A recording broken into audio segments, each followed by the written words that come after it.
Na escola da vida, somos eternos aprendizes. Quem se permite aprender, evoluir, cresce e chega mais longe. Enquanto quem já acha que sabe de tudo, permanece estagnado em ciclos de derrotas, de traumas, de frustrações, e não há como criarmos uma fórmula exata e replicá-la para todo mundo. Cada um precisa seguir o seu caminho. E é nessa individualidade da caminhada da vida que está o segredo da vida. E a caminhada com Deus não é uma vida mística, não é sobretudo espiritual. Ela é vivida aqui. É para ser vivida no nosso dia a dia, com as nossas dúvidas, as nossas dores. E é assim que Deus se revela. São nos desafios do cotidiano que temos a oportunidade de descobrir 3 coisas: quem somos, quem Deus é e quem podemos ser se andarmos com Ele. Amém? E na mensagem de hoje você vai descobrir algumas formas de Deus trabalhar isso dentro de você. Então respire fundo, acalme e abra o seu coração aí, porque certamente Deus quer falar com você hoje. Amém? Ei, desperta, eu sou Rodolfo Camilo aqui com mais uma mensagem do reino para você que decidiu despertar e caminhar em uma direção a um relacionamento simples, profundo e direto com Deus. Eu quero falar com você hoje sobre a escola da vida. A escola da vida. E a primeira chave que eu quero deixar no seu coração é: entenda como Deus trabalha em você. Entenda como Deus trabalha em você. Provérbios 27, capítulo 27, verso 17, diz: o ferro se afia com ferro, e uma pessoa pela presença do seu próximo. O ferro se afia com ferro e uma pessoa pela presença do seu próximo. Uma das infinitas formas de Deus trabalhar na sua vida é através das pessoas com quem você se relaciona. O processo de afiação do ferro é o exemplo da palavra para o mesmo processo que acontece entre os relacionamentos humanos. Esse processo traz o sentido de crescimento mútuo. Você cresce e a pessoa que você se relaciona também cresce. Assim funciona um relacionamento saudável. As 2 pessoas precisam crescer. Mas isso não quer dizer que é algo fácil, não é fácil. Para acontecer, precisa haver um certo atrito. E é o atrito que faz com que as partes se desgastem no ponto certo, para que fiquem de fato afiadas, entende?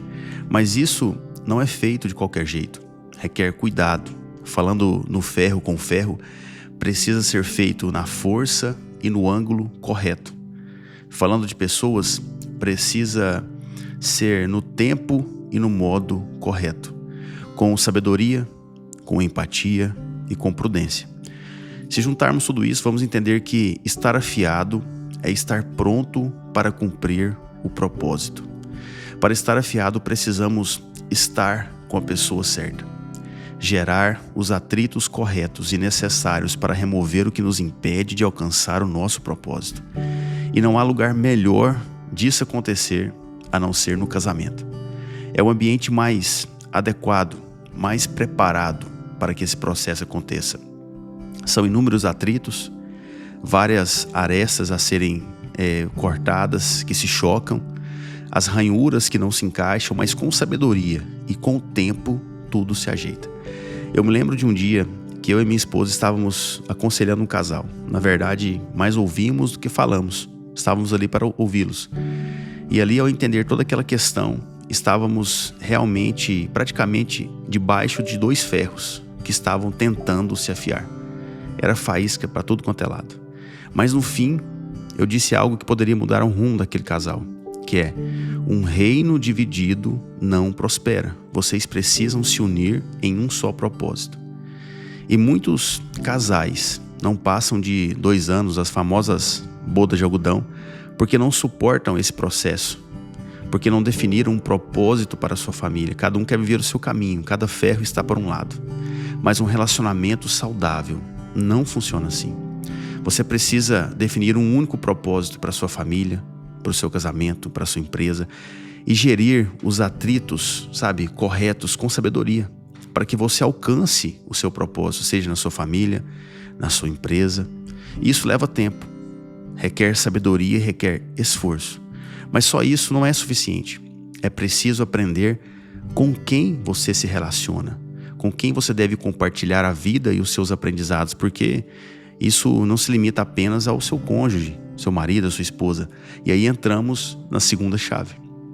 Filtre os seus relacionamentos. A escola da vida vai requerer de você que você filtre os seus relacionamentos. Lucas capítulo 6, verso 45 diz: a pessoa boa tira o bem do bom tesouro do coração, e a pessoa má tira o mau tesouro do coração, porque a boca fala do que o coração está cheio. Você certamente já ouviu esse versículo. A segunda coisa que precisamos entender na escola da vida é isso: identificar e filtrar quem vamos ouvir e com quem vamos nos relacionar. Pensa comigo. A Bíblia diz que a boca fala do que o coração está cheio. Fala também que de tudo que a pessoa deve guardar o seu coração, porque dele procede todas as fontes da vida, isto é, a vida da pessoa é conduzida pelo que ela tem no coração. Então o que a pessoa fala é aquilo que está guiando a vida dela. O que a pessoa fala é aquilo que está guiando a vida dela. E aí você vê isso e mesmo assim decide se relacionar com certas pessoas, seja em amizade, em sociedade, enfim. E você vê uma pessoa que só reclama, que só fala mal dos outros, uma pessoa que não fala sobre projetos, sobre sonhos, mas só fala em coisas negativas e da vida das outras pessoas. Você vê uma pessoa pessimista, você vê uma pessoa sem fé, sem frutos, e mesmo assim você se relaciona com ela. Talvez por comodidade, porque talvez é uma pessoa que de alguma forma te agrada em algo, não sei. Mas você esquece que ela está compartilhando com você o que há dentro do coração dela, aquilo que está guiando a vida dela. E a vida dela está sendo conduzida por tudo isso, e o pior, você não percebe que o que está saindo dela está contaminando você. Como assim, Rodolfo? Jesus não disse que é o que entra pela boca que contamina, é o que sai. Está lá em Mateus 15, verso 11. É o que sai da boca que contamina. Por que o que sai da boca contamina? Porque o que sai da boca de uma pessoa entra no ouvido da outra. E assim, pessoas são desviadas do caminho. Assim, casamentos chegam ao fim. Assim, empresas vão à falência, guerras são iniciadas, tragédias são incitadas. Assim, algumas pessoas, por não se atentarem a isso, se enfraquecem na fé. Não cultuam bons hábitos, não mantêm uma postura otimista, de fé, de coragem, de esperança. E você precisa filtrar as pessoas que entram na sua vida. Algumas deveriam só passar, não permanecer. Você precisa filtrar, provar as pessoas pelos frutos e também pelas palavras. Lá em Jó, capítulo 12, verso 11 diz: por acaso o ouvido não avalia as palavras assim como o paladar prova as comidas? Porque na verdade, realmente, nosso ouvido deveria avaliar as palavras, degustar, apurar aquilo que se ouve, como o paladar prova as comidas, O nosso ouvido deveria examinar isso antes de colocarmos no nosso coração. Se eu fosse você, eu faria isso. Faça aí, depois você me conta. Mas falta algo que é a terceira e última chave, não menos importante. É a mais importante, na verdade, eu diria que é a essencial. A terceira e última chave para encerrarmos. Jesus precisa ser o centro gravitacional da sua vida. Você vai entender isso. Jesus precisa ser o centro gravitacional da sua vida. Alguns estudos, defendem que nós e os nossos resultados são provenientes da soma das 5 pessoas com quem andamos. Talvez você já escutou isso na internet, que nos relacionamos. Isso significa que os hábitos das pessoas mais próximas de nós impactam os nossos hábitos, bem como as nossas crenças, o nosso modo de pensar, a nossa fé e os nossos resultados. E de certa forma isso faz sentido, não deixa também de ter um teor bíblico, porque sabemos que a palavra de Deus diz que as más companhias corrompem os bons costumes. E isso sendo um princípio bíblico, o inverso também é verdadeiro, ou seja, as boas companhias também induzem aos bons hábitos. A Bíblia estava falando de ambiente, mas há algo que a maioria das pessoas não se atentam.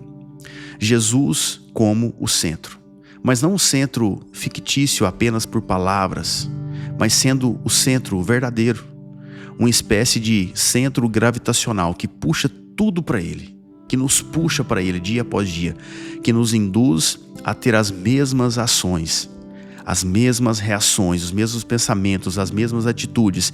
É fácil? Não, mas é o caminho a ser seguido. Se a Bíblia nos orienta, sabe, algumas coisas, é porque não seria fácil para a gente aplicar. É porque é um alerta. Colossenses 2, versos 6 a 8 diz assim: portanto, assim como vocês receberam Cristo Jesus, o Senhor, continuem a viver nele, estando enraizados e edificados nele, e confirmados na fé como foi ensinado a vocês, crescendo em ação de graças. Então entenda algo, você precisa crescer a partir de Jesus. Para termos uma vida próspera, na escola da vida que estamos falando aqui hoje, uma vida abundante, frutífera, de paz, nós precisamos fazer com que uma das 5 pessoas que impactam os nossos hábitos seja Jesus. Uma das 5 pessoas que você se relaciona todos os dias precisa ser Jesus.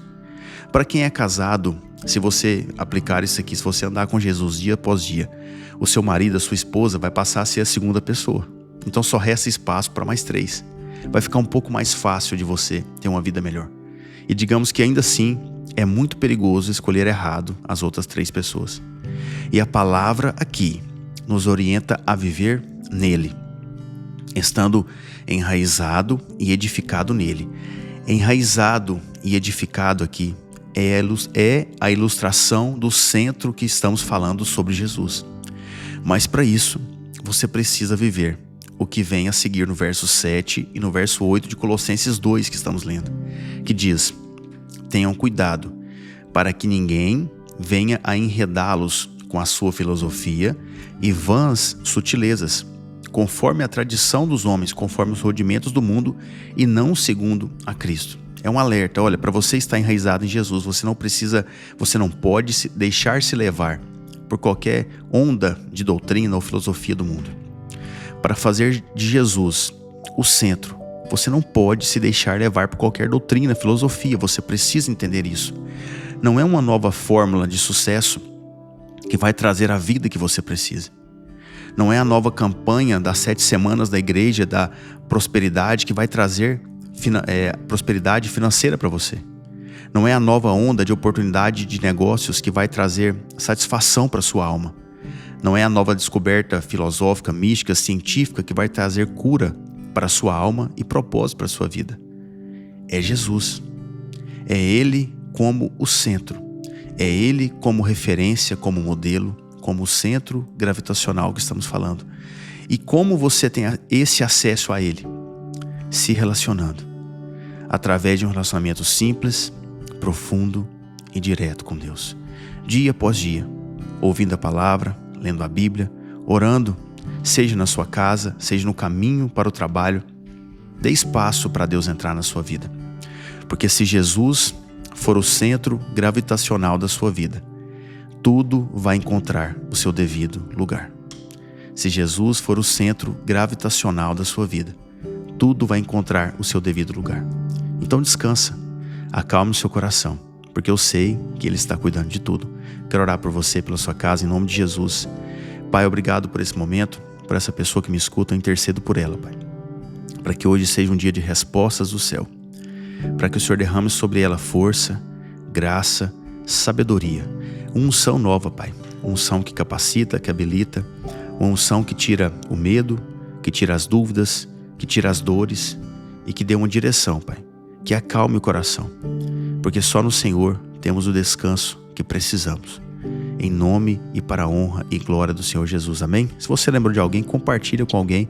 Deixe que Deus faça aquilo que precisa ser feito. E se você recebe essa palavra, reage aqui no grupo, comente aqui no YouTube, no Spotify.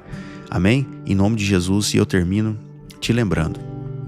Desperta, tu que dormes, e Cristo te iluminará.